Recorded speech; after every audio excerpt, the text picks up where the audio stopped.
మీరు ఎవరు అడగలేదన్నా, కాకపోతే బల్జుపేట మీద ఒక ప్రత్యేకమైన శ్రద్ధ ఉంది నాకు. బల్జుపేట విషయాలు మండలం గురించి మాట్లాడుకుంటే ఇటుపక్క మీ కరెంటు బొబ్బల నుంచి వస్తుంది, లేదు అంటే పాలకొండ నుంచి వస్తుంది.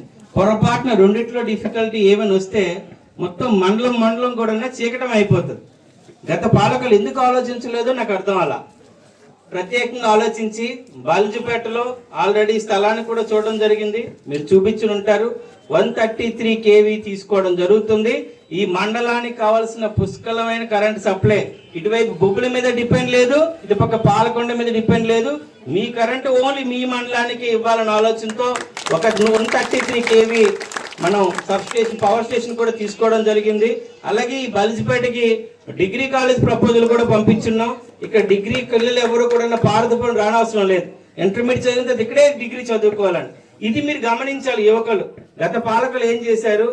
గత పాలకులు, గత ఎమ్మెల్యే వాళ్ళ సొంత ఊర్లో ఒక 3 చనిపోయారు, కరెంటు షాక్ కొట్టి చనిపోయారు. ఆ కరెంటు షాక్ 4 కూడా తీయలేని పరిస్థితి అయింది.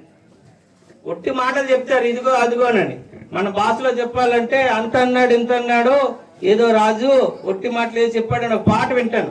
తీరా పాటకి సూటబుల్ వ్యక్తులు ఎవరున్నారంటే అది వైసీపీ నాయకులనే విషయాన్ని మరొకసారి తెలియజేస్తున్నాను. ఎందుకంటే ఫేక్ ప్రచారం చేయడంలో వాళ్ళు పిహెచ్డి చేశారు.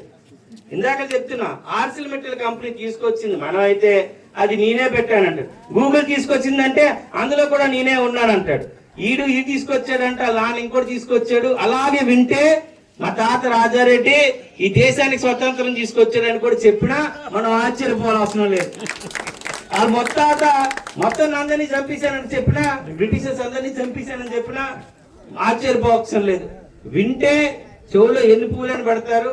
ముందు ఒక తల్లిని ఇంటించి గెట్టేశాడు, సొంత చెల్లిని ఇంటించి గెట్టేశాడు, వాళ్ళ ఆస్తి లాగేసుకున్నాడు. తెలుగుదేశం ప్రభుత్వానికి మహిళలకి ఆర్థికంగా ఉండాలి, ఇంటిలో ఆర్థిక వ్యవస్థలో వాళ్ళకు కూడా ఇంటిలో ఆస్తి వాటా ఇవ్వాలని చెప్పిన వ్యక్తి చంద్రబాబు నాయుడు గారు, ఎన్టీఆర్ గారు. కానీ ఈ వ్యక్తి ఏం చేస్తాడు తెలుసా? తల్లి ఆస్తి నాదే, చెల్లి ఆస్తి నాదే, చెల్లి పిల్లల ఆస్తి కూడా నాదే, మీరందరూ బయటికి పోండి అన్నాడు. అంటే ఒక సొంత కుటుంబాన్ని కంట్రోల్ చేసుకోలేనాడు. సొంత కుటుంబ అక్కకి చెల్లికే నువ్వు డబ్బులు ఇవ్వలేనోడివి, వాళ్ళ డబ్బులు వాళ్ళకి ఇవ్వలేనోడివి, రాష్ట్రానికి ఇస్తాను, రాష్ట్రాన్ని బాగు చేస్తాను అంటాడు. ఏమో తెలియదమ్మా. మీ అందరూ గుర్తు పెట్టుకోండి. అంగన్వాడికి ఇక్కడ పిల్లలు ఉన్నారు. ఇందాక అంగన్వాడీ చూస్తున్నప్పుడల్లా నవ్వు వస్తుంది నాకు. గతంలో అంగన్వాడికి వెళ్తే ఒక గుడ్డు పేరు ఉండేది, జగన్ గుడ్డు అంట. మన ఊర్లో కోడ్లే గుడ్డెడతాయి. ఎందుకు జగన్మోహన్ రెడ్డి గుడ్డెట్టాడు నాకు అర్థం అవట్లేదు. గత 5 సంవత్సరాల్లో జగన్మోహన్ రెడ్డి గుడ్డెట్టాడు, అన్ని హాస్టల్ కూడా జగన్మోహన్ రెడ్డి గుడ్డు ఇచ్చాడు. మనకు తెలిసి ఆవులో బరిలో పాలు ఇస్తాయి, కానీ ఆ పాల ప్యాకెట్ మీద జగన్ పాలు ఉండేవి. ఆయన పాలు ఎప్పుడు ఇచ్చాడు, గుడ్లు ఎప్పుడు పడుతున్నాడు, ఈ విషయాన్ని మీరు గమనించాలనుకు. అంటే వదిలేస్తే ఏదైనా ఆయన పేరే పెట్టుకుంటాడు. మీ ఇంటి మీద ఎవరివైనా తెలుగుదేశం స్టిక్కర్లు ఉన్నాయా? గత ప్రభుత్వంలో ఇంటి ముందు ఒక దిష్టి బొమ్మల్లో ఫోటోలు పెట్టుకునేవారు లేదు, మీ బాత్రూమ్లు కూడా వదలలేదు. వాళ్ళు దొరికిన చోటల్లా స్టిక్కర్లు అంటించారు. మీ పాస్ పుస్తకాల మీద మీ ఫోటోలు ఉండేవా? ముందు ఆయనే ఓనర్ లాగా పెద్ద ఫోటో వేసుకునేవాడు. మీ పొలాల్లో మీ ఫోటోలు ఉండేవా? మీ ఫోటోలు కూడా ఉండేవి కాదు. కాకపోతే రాళ్ళ మీద కూడా ఫోటో వేసుకునేవాడు. అంటే వదిలేస్తే రేపు పచ్చబొట్లు కూడా మీ ఒంటి మీద వేయించేవాడు. పొరపాటున మనం గెలవలేదు కానీ ఒక ముద్ర తీసుకొచ్చి నీ మీద పచ్చబొట్టు. అంటే పూర్వంలో మనుషుకి ఎలా జరిగేది అంటే తీసేస్తాడు. నువ్వు ఇస్తానంటే నీ రక్తాన్ని కూడా అమ్మేస్తాడు. ఆ విషయంలో నారాయణ అవసరం